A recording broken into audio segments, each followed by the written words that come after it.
అందరికీ నమస్కారం అండి. గాయత్రిక హోమ్కి స్వాగతం. ఈరోజు వీడియోలో మనం వరలక్ష్మి వ్రతం చేసుకున్న తర్వాత కలశాన్ని ఎలా కదపాలి, పూజలో పెట్టినటువంటి వస్తువులు ఏం చేయాలి అనేదంతా కూడా ఈరోజు వీడియోలో మీతో షేర్ చేసుకోబోతున్నాను. అంతేకాకుండా వరలక్ష్మి వ్రత సంపూర్ణ పూజా విధానం అంతా కూడా నేను వీడియో రూపంలో పెట్టానండి. డిస్క్రిప్షన్లో లింక్ ఇస్తాను, అలాగే ఐ బటన్లో కూడా లింక్ వస్తుంది, ఒకసారి చూడండి.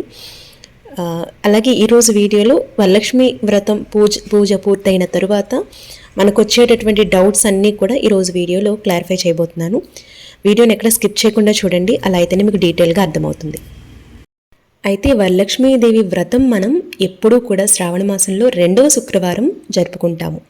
అయితే 2వ శుక్రవారం మనకు వీలు పడదు అనుకుంటే గనక మొదటి శుక్రవారం చేసుకోవచ్చు, లేదంటే శ్రావణ మాసంలో వచ్చే ఏ శుక్రవారం రోజైనా కూడా వరలక్ష్మి వ్రతాన్ని ఆచరించవచ్చు. అయితే వరలక్ష్మి వ్రతాన్ని మనం ఉదయం వేళల్లో చేసుకుంటాము. సాయంత్రం వేళలో కూడా అమ్మవారికి దీపారాధన చేసి కర్పూర నీరాజనాన్ని సమర్పిస్తాము. అయితే మనం వరలక్ష్మి వ్రతం చేసుకున్న రోజే అమ్మవారి కలశాన్ని కానీ, అమ్మవారి దగ్గర ఉన్నటువంటి పూజా సామాగ్రిని కానీ, మండపాన్ని కానీ అసలు కదిలించకూడదనమాట. అంటే శుక్రవారం రోజు కదిలించకూడదు.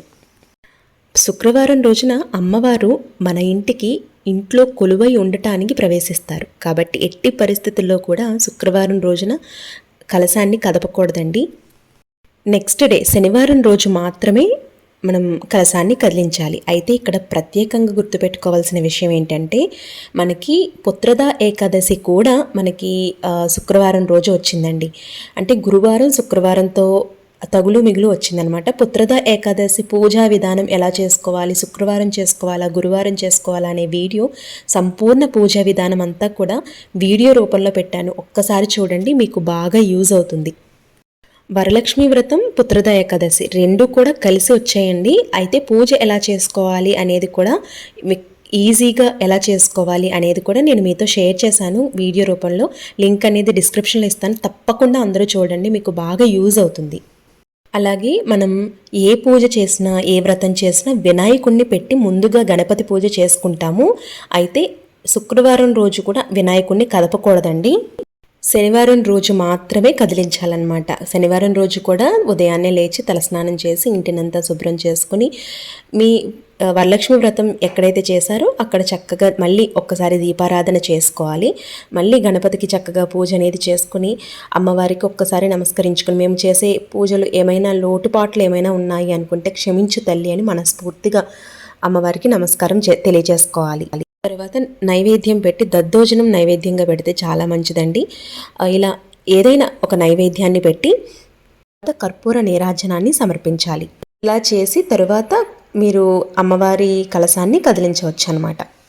అమ్మవారిని ఉదయం వేళలో మాత్రమే కదిలించాల్సి ఉంటుందండి. సాయంత్రం చీకటి పడకుండా అమ్మవారిని కదిలించాలి. అయితే ఇక్కడ మీరు ముందుగా వినాయకుడిని అయితే కదిలించాలన్నమాట.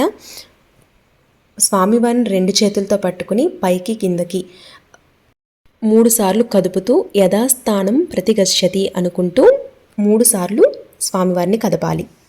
తరువాత వరలక్ష్మి వ్రతంలో పెట్టుకున్నటువంటి కలశాన్ని 3 సార్లు కదపడం లాంటివి చేయకూడదనమాట. ఎందుకంటే అమ్మవారిని మనం సాగనంపట్లేదు, మన ఇంట్లోనే స్థిరంగా ఉండేటట్టు చూసుకోవాలి. కాబట్టి మనం కలశం తీసేటప్పుడే అమ్మవారిని ఒక్కసారి స్తుతించుకొని, తల్లి మిమ్మల్ని బయటికి పంపించట్లేదు, మా ఇంట్లోనే స్థిర నివాసంగా ఉండేటట్టు చేస్తున్నాము అని అంటూ కలశాన్ని తీయాలండి. అంతేకాని 3 సార్లు ఉద్యాపన, ఉద్వాసన ఇట్లాంటివి ఏమీ కూడా చేసుకోకూడదు.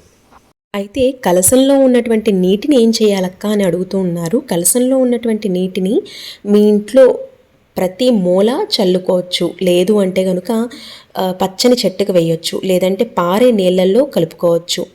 ఎందుకంటే కలశంలో ఉన్నటువంటి నీళ్లు చాలా పవిత్రంగా మారతాయండి. వరలక్ష్మి వ్రతం అయిన తర్వాత అక్కడ ఆ నీటికి చాలా శక్తివంతమైనటువంటి నీటిగా మనకి పాజిటివ్ వైబ్స్ అనేవి ఉంటాయి. కాబట్టి ప్రతి మూలలోను, ప్రతి ఇంట్లో కూడా చల్లుకుంటే చాలా పవిత్రంగా మారుతుందన్నమాట ఇల్లు కూడా.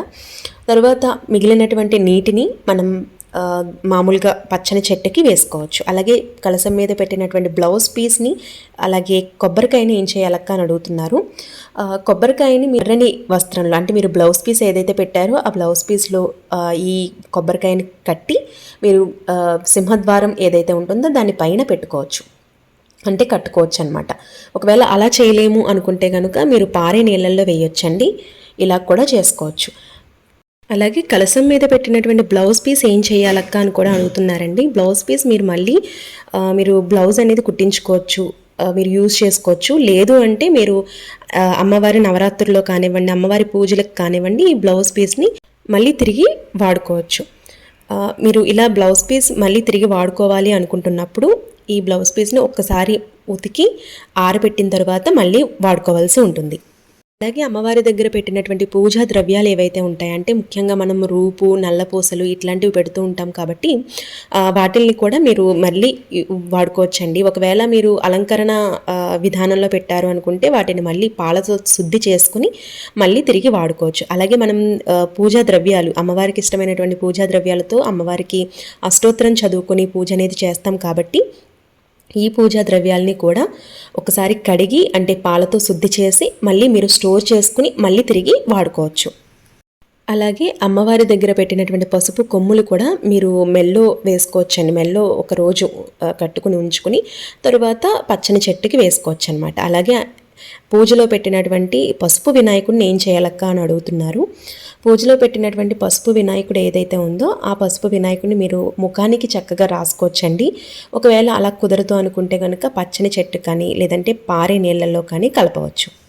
అలాగే కలశ స్థాపన చేయడానికి మనం బియ్యం పోసి కలశ స్థాపన అనేది చేస్తామో ఆ బియ్యాన్ని మీరు ప్రసాదంగా చేసుకోవచ్చు అన్నమాట. అలాగే అమ్మవారి దగ్గర పెట్టినటువంటి పువ్వులు ఏవైతే ఉన్నాయో వాటిని నిర్మాల్యం చేయాలి. అంటే పచ్చని చెట్టుకి వేయాలండి, అంతేకాని అమ్మవారికి పెట్టినటువంటి పువ్వుల్ని మనం ఎట్టి పరిస్థితుల్లోనూ పెట్టుకోకూడదు.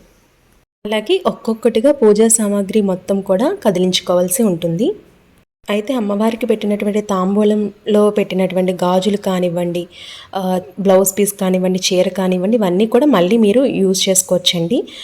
లేదు అంటే కనుక మీకు దగ్గరలో ఉన్నటువంటి గుడి ఏదైతే ఉంటుందో ఆ గుడిలో అమ్మవారికి సమర్పించి రావచ్చు. అలాగే అమ్మవారికి పూజ చేసే కుంకుమ ఏదైతే ఉంటుందో ఆ కుంకుమని మళ్ళీ కూడా మీరు ధరించవచ్చండి. రోజు కూడా కుంకుమను పెట్టుకోవచ్చు. అలాగే ఇంటికి వచ్చినటువంటి ముత్తైదువులకి ఈ కుంకుమ పెట్టొచ్చు అనమాట. మీరు చేతికి కట్టుకున్నటువంటి తోరం ఏదైతే ఉందో అది నార్మల్గానే మీరు ముడి తీసి పచ్చని చెట్టుకు అయితే వేయాలండి. కట్ చేసి వేయకూడదు, అంటే సిజర్తో కట్ చేసి మాత్రం తీయకూడదు.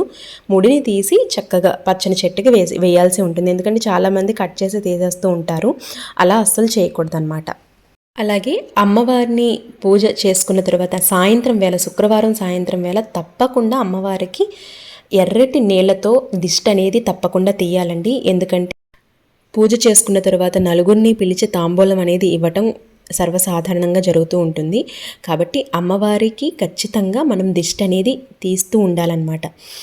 అంతేకాకుండా మీరు శనివారం కూడా ఉదయమే చక్కగా పూజ అంతా కంప్లీట్ అయిన తర్వాత ధూపాన్ని తప్పకుండా వేయాలండి. అంటే మొత్తం కలసం కానివ్వండి ఇవన్నీ కూడా తీసిన తర్వాత మీరు ఇంటికి ధూపం అనేది తప్పకుండా వేయాలి. నార్మల్గా మీరు కలసం కదిపిన తర్వాత అంటే తీసిన తర్వాత మీరు పూజా సామాగ్రి అంతా కూడా తీసిన తర్వాత యథావిధిగా మీరు నిత్య పూజ ఎలా చేసుకుంటారో అలా పూజ అనేది చేసేసుకోవచ్చు. ఈ విధంగా అమ్మవారికి పూజ కంప్లీట్ అయిన తర్వాత కలసాన్ని ఈ విధంగా కలపాలండి. మీకున్నటువంటి డౌట్స్ అన్నీ కూడా క్లారిఫై అయ్యాయని అనుకుంటున్నాను. మీకు ఏమైనా డౌట్స్ ఉన్నాయంటే కమెంట్ సెక్షన్లో అడగండి, డెఫినెట్గా మీతో షేర్ చేస్తాను. అంతేకాకుండా ఈ శ్రావణ మాసానికి సంబంధించినటువంటి శ్రావణ మంగళవారం పూజ కానివ్వండి, శ్రావణ సోమవారం పూజ కానివ్వండి, శ్రావణ శనివారం పూజ కానివ్వండి, సంపూర్ణ పూజా విధానం, వరలక్ష్మి వ్రతం యొక్క సంపూర్ణ పూజా విధానం, పాటించవలసినటువంటి నియమాలు, ఇవన్నీ తాంబూలం ఎలా ఇవ్వాలి అనేవన్నీ కూడా నేను వీడియోస్ రూపంలో పెట్టాను. ఒక్కసారి చూడండి, మీకు బాగా యూజ్ అవుతుంది. ఇవన్నీ కూడా మీకు అర్థమవుతాయి. ఇవన్నీ చూసుకుంటూ మీరు చక్కగా పూజ అనేది చేసుకోవచ్చు. రాబోయే వీడియోస్ కూడా మీకు ఉపయోగకరంగా ఉండాలి, మీరు వీడియోస్ చూడాలి అనుకుంటే మన ఛానల్ని సబ్స్క్రైబ్ చేసుకోండి. పక్కనే ఉన్న బెల్ బటన్ని యాక్టివేట్ చేసుకుంటే నేను ఎప్పుడు ఏ వీడియో చేసినా మీ వరకు నోటిఫికేషన్ వస్తుంది, మీరు చక్కగా చూడొచ్చు అనమాట. సో ఈ వీడియో మీకు అర్థమైందని అనుకుంటున్నాను. రేపటి ఒక మంచి వీడియోతో మళ్ళీ మీ ముందుకు వస్తానండి. రేపటి వీడియోలో వరలక్ష్మి వ్రతంలో తప్పకుండా పాటించవలసినటువంటి నియమాలు ఏమిటి అనేది, అంతేకాకుండా వరలక్ష్మి వ్రతానికి సంబంధించినటువంటి డౌట్స్ ఏవైతే ఉన్నాయో వాటిని క్లారిఫై చేస్తాను. సో రేపటి వీడియో కూడా మిస్ కాకుండా చూడండి. రేపటి వీడియోలో మళ్ళీ కలుద్దాం. అప్పటి వరకు నమస్తే, మీ గాయత్రక్క.